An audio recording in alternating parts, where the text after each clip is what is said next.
Neste vídeo, você acompanhará a revelação da suposta bomba que Tagliaferro afirma possuir sobre o ministro Alexandre de Moraes. Acompanhe. Bom, agora de fato eu vou contar a verdade aqui e se quiserem eu posso abrir e mostrar. E são dois fatos bem graves. É esse fato e o fato do atual procurador-geral da República, que inclusive está sendo reconduzido ao cargo. Tem que ser nesse momento tratado aqui. O que aconteceu naquele período?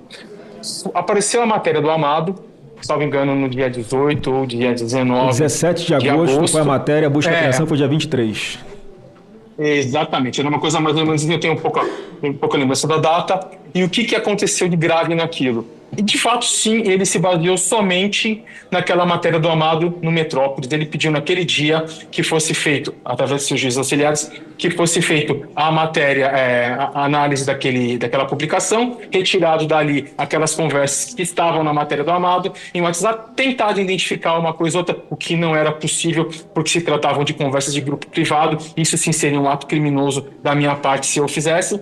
E colocar no relatório para que ele pudesse encaminhar à Polícia Federal, ou seja, ele já tinha a decisão, somente para ela cumprir o que ele queria.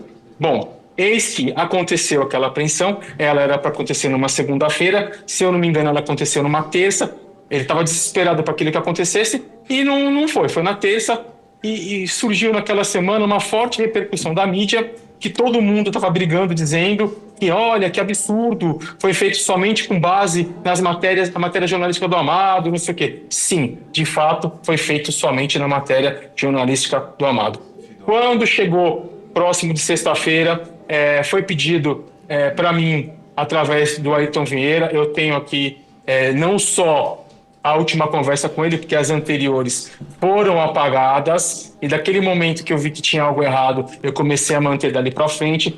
Foi um pedido através do Alexandre de Moraes para que se construísse um ambiente, uma história. O que acontece é que o Ayrton Vieira, ele não tem qualquer familiaridade com o computador, ele não sabe usar o computador e ele precisou da minha ajuda para montar aqueles mapas mentais que foram abertos numa segunda, numa terça-feira, quando Alexandre de Moraes tirou o sigilo do processo para dizer que existiu uma investigação preliminar. Então foi encaminhado para mim as PECs, circuladas essas PECs, quais os objetivos, quais os alvos que ele queria que colocasse nos mapas mentais.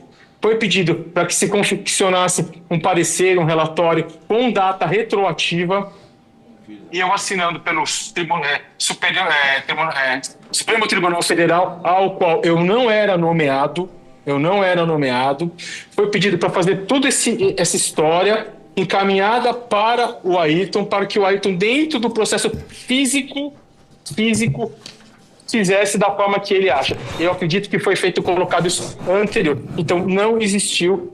Se quiserem aqui, eu compartilho esse material, eu compartilho um cronograma, para que vocês olhem a data que esse material chegou em minhas mãos, a data que essas PETs chegou circuladas, a data que o mapa mental, que todo mundo da imprensa viu no dia que ele tirou, foi confeccionado.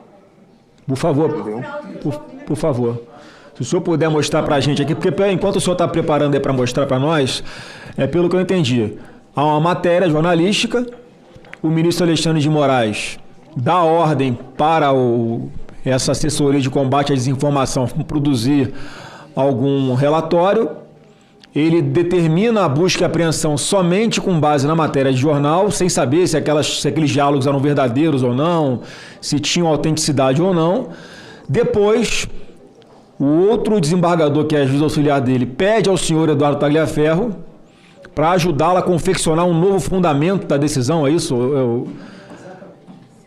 Exatamente, senador. Então, o senhor consegue provar que o fundamento para a busca e apreensão foi feito depois da busca e apreensão. Então, houve uma fraude no documento, é isso?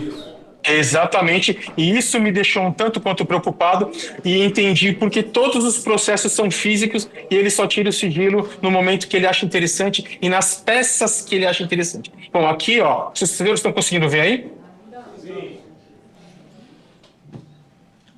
Estão conseguindo ver? Sim, só para eu ter uma... Sim, pode prosseguir. Tá. Bom, isso aqui eu fiz um PDF super simples, até mesmo porque isso seria a matéria da CNN e ela se recusou a fazer. tá? Ela me enrolou por quase 2 meses e se recusou a fazer.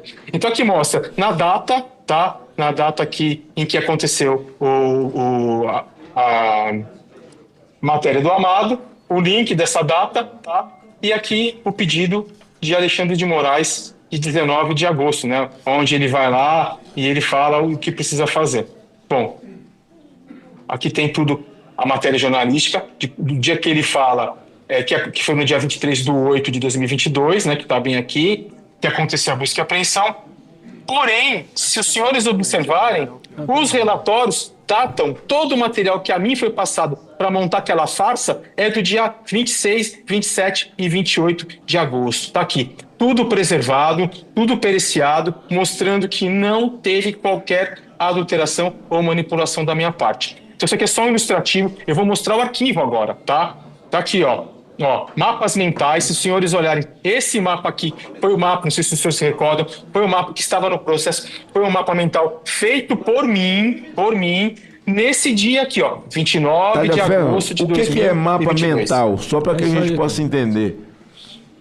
Mapa mental é um organograma ilustrativo para que as pessoas entendam os relacionamentos que, tipo, sei lá, às vezes pode ser usado para processo, pode ser usado para coisas de informática, onde a gente consiga, só de bater o olho, entender quem é o personagem e qual o relacionamento dele com a história, entendeu? Então, se o senhor olhar aqui, você vai ver que esse mapa mental, onde relacionava como foco principal esse é o Alan? Santos, exatamente, o Alan dos Santos, e ele relacionando aqui com o Custer, com o Salomão, com o Portela, com o Enzo Momenti, com o Bezerra, com o Rafael Moreno, bom, todos os personagens, até chegar onde? Ao financiamento suposto por Luciano Hang, entendeu? Protorque e tudo, onde colocaram os 10 caminhões, na frente do Supremo Tribunal Federal. Esse documento que foi apresentado por Alexandre de Moraes,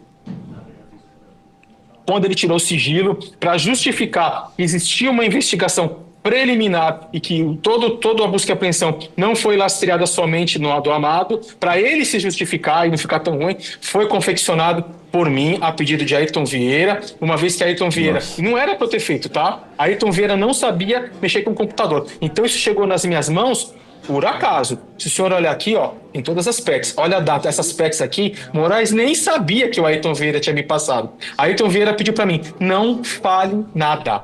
Tá tudo aqui, ó, os relacionamentos, os mapas bonitinhos, todos que foram feitos por mim. Tá aqui, ó, a data do mapa mental, bonitinha, mostrando aqui 29 de agosto, o horário, ou seja, nada foi confeccionado antes. Bem como esse relatório feito, onde eu assinei pelo Supremo Tribunal Federal, do qual eu não era, em momento algum, nomeado, tá? Para que fosse feito o quê?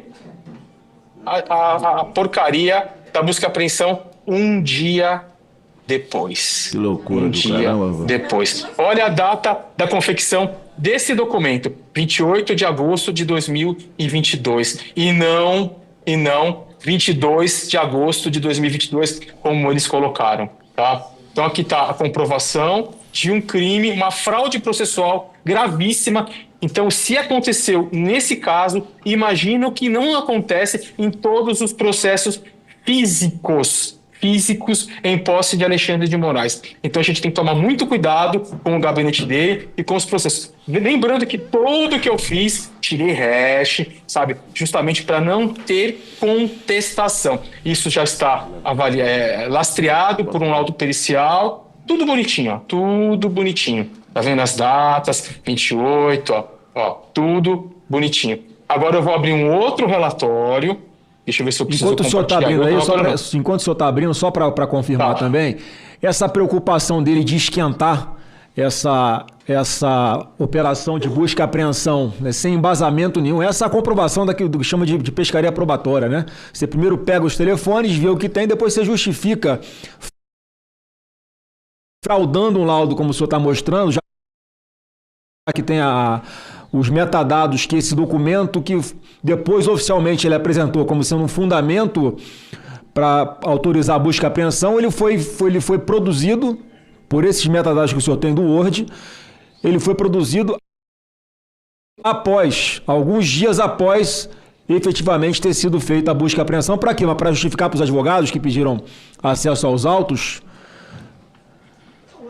Eu acredito que sim, e para justificar para a imprensa, porque a imprensa estava batendo pesado nele, dizendo que ele tinha feito isso somente com base numa matéria jornalística do Amado, que de fato foi. Eu estou com um pouco de dificuldade de parar o compartilhamento aqui e poder trazer o novo aqui. Deixa eu olhar aqui, peraí. Não, só fique tranquilo aí.